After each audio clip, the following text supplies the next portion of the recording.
Hello friends, Heidi here from Rain Country. God is good all the time. Well, I'm here today to talk about the benefits and uses of forget-me-nots. So you might have seen this and that video I did just about a month ago where I kind of touched on a few things. Well, today I'm going to go into a little bit more detail and explain why.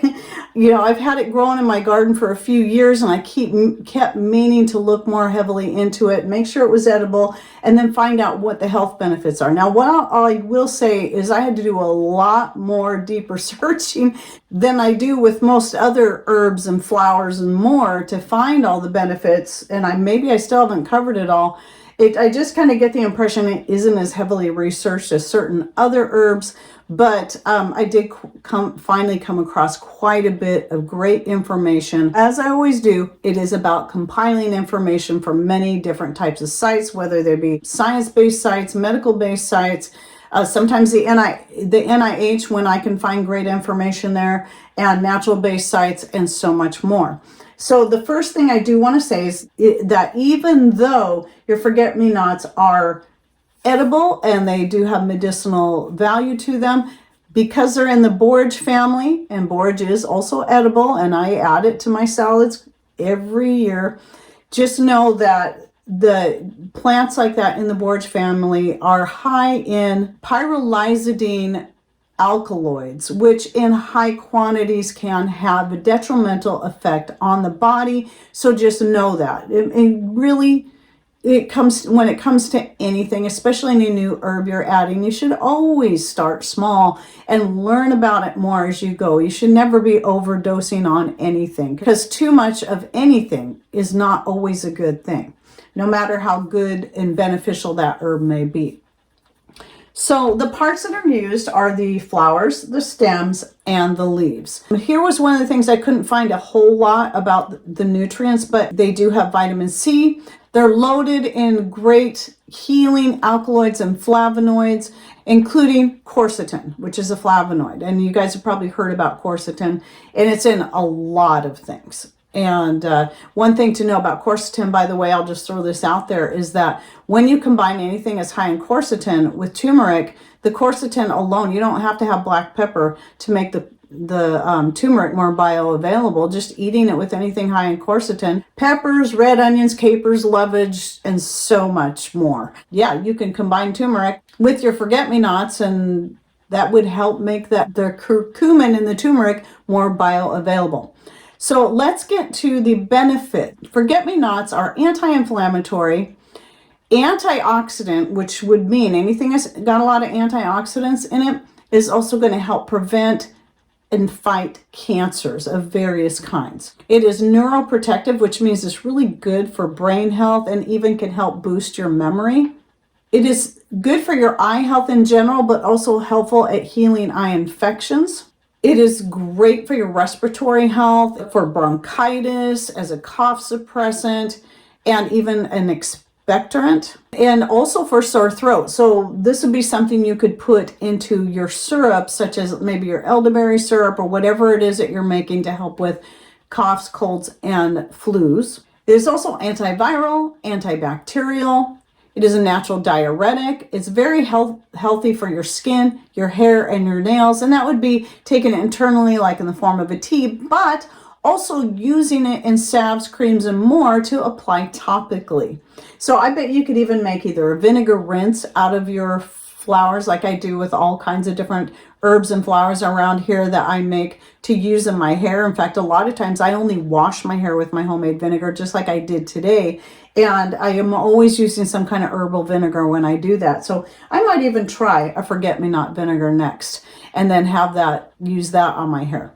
It's also very good for your digestive health and your liver health in helping to detox the body. It nourishes the blood, it helps speed up your metabolism, and it helps to balance hormones, especially if you're a menopausal woman or you're having symptoms of PMS. Now let's talk a little bit about uses. Now I had a really hard time finding photos. Just know that I haven't used this in anything yet other than to make tea. I'll talk about that in a bit. But I was hoping to find, like I did with the lilac video I did a year or so ago, a lot of pictures of people using the forget-me-nots in desserts. And I had a hard time finding people using either fresh or candied forget-me-nots. Now, candied forget-me-nots are great because then, you know, you can preserve them for a long period of time and add them to anything and not have to worry about them wilting. Mostly what I found was people using them fresh on cupcakes, cakes. They can make a really great garnish, just like pansies, lilacs, and more, to just add beauty to whatever it is you're making. I did come across a picture where somebody used a pansy and a few of those in a smoothie. And today I'm actually going to be adding some to yogurt, and I'll go ahead and put that picture here. But yes, you can just add them to anything. Now let me talk about the tea. So again, when I did the tea, I just used all parts. I just cut the plants and just stuck it in my teapot, got the water nice and hot, and then poured the tea. And I wanted to make sure I gave it a try before I shot this video. And so what I have to say is that while the flavor isn't bad, it was very, very mild, but it tastes like grass. That's just what it tasted like. Tasted like grass. And so then what I did was I went and cut some mojito mint and put that in my cup with the hot tea, and it gave it a much nicer flavor. So if you're going to make a tea out of it, you may not mind the flavor. I didn't mind it. It's just I like to have flavor. And so you may want to try mixing it with other things. The flavor is mild enough that it would blend with any kind of herb or spice that you like to use in your teas for just the sake of flavor, if not for the sake of the health of those different things. And then obviously you can use them. I just went ahead and just shoved these into this vase, but you can use them as is, as just a pretty flower arrangement. You can add them to a flower arrangement. Some people use them in wedding bouquets. And just note that a lot of these pictures I'm putting aren't my own. They're ones I gathered from the internet just to give people some ideas. Some people even use the flowers to make jewelry. They'll use the real flowers in making jewelry and various other things, which I thought was really neat. Again, when it comes to consuming, just like with anything else, just balance things out. Don't overdo it. Don't drink tons of forget-me-not tea every day, even though it has all these great health benefits. Too much, because of that alkaloid, can cause liver damage, so just know that. And as with anything, always do your own research, especially if you're on any kind of medication, if you're pregnant and nursing, to make sure it's going to be something that's going to be safe for you. Anyway, I just wanted to get that out there. So if you already have these growing wild in your garden, or maybe intentionally in your garden, they do have other uses than just looking pretty. And that was the purpose of why I decided to look into them, is because they came up in my garden a few years ago, and I love them. I've always loved how they looked. I left them be for the most part because I wanted to learn about them first to find out, are they edible and do they have any medicinal value to them? And I started kind of looking into it last year, at least found out they were edible, and then never got around to doing the deeper research like I did this year when they started popping up in the garden again.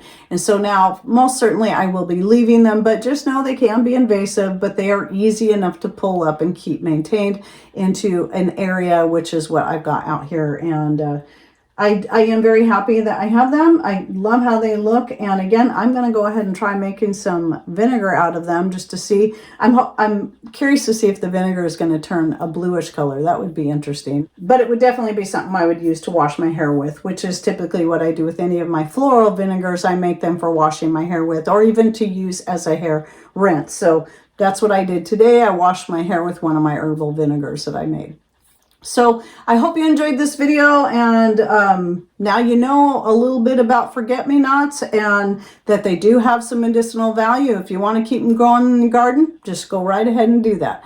And if you'd like to learn more about different herbs and oils and foods and whatever else, I have a whole playlist with well over 90 videos on it. So if you'd like to learn more about all kinds of different herbs and more, I'll put the playlist down below. Just know if you're watching on Rumble, I don't have quite as many videos over there because my Rumble channel is newer, but there's still quite a bit. And yeah, you can just scroll through those lists and find whatever interests you. So I hope you enjoyed this video. And if you have any thoughts, ideas, have you ever used forget-me-nots for anything, please share with us in comments down below. And thanks for watching. Take care and God bless.